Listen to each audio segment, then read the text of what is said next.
So this comes up pretty often, and I've noticed it come up quite a bit when you're in these conversations with other entrepreneurs, other just anyone, human beings in general.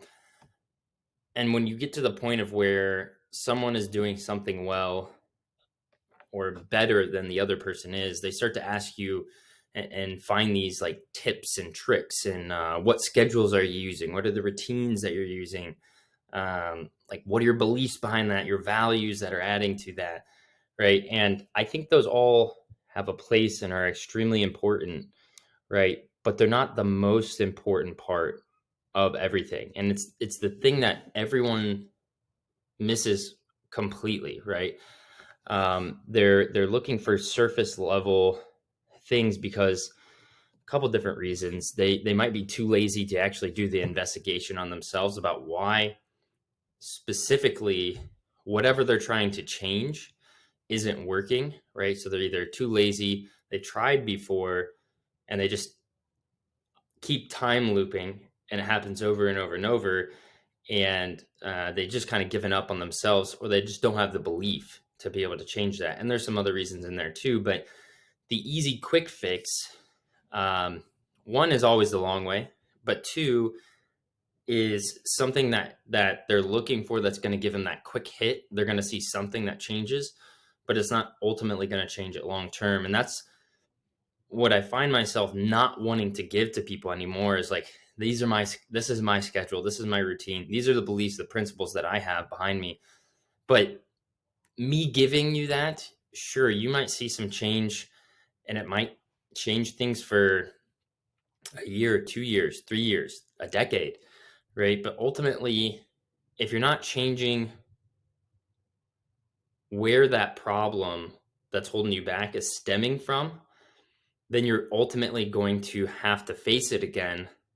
And if you're only three levels up from the actual root of the problem, you're not going to make the ultimate change, right? The real change that's necessary to fix it. So something that I would really encourage people to do is investigate really where those roots go to as far as you can go in terms of understanding why is my schedule not effective, right?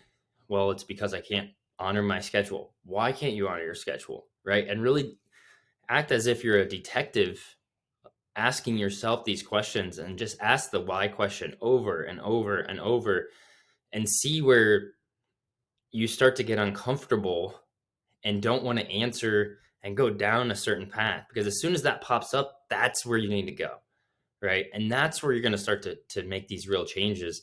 um, and ultimately, you at one point in your life made the decision that is affecting the problems that you have now, right? So the reason why you're looking to change is because you have this problem that keeps getting in the way. Well, you created that at one point in your life. And so you just have to go all the way back to that point. And then when you fix that, everything else is able to be able to change, and you're able to have sustainable change that way. So something to really investigate, and understand that when you're looking for these quick hits, yes, they will provide something, but it's the long way, because you're going to fix it and make this new belief about it, hopefully not for a decade, but even if it is a decade, right, then you're still going to have to face that problem, consequence, whatever you want to call it, again. So it's like, why not do it once and for all? Go to the root, figure out and investigate why over and over and over, until you get to that point where it's so uncomfortable to ask that next why question, and you don't want to answer it, but you got to go there, right? That's because that's the thing that's holding you back.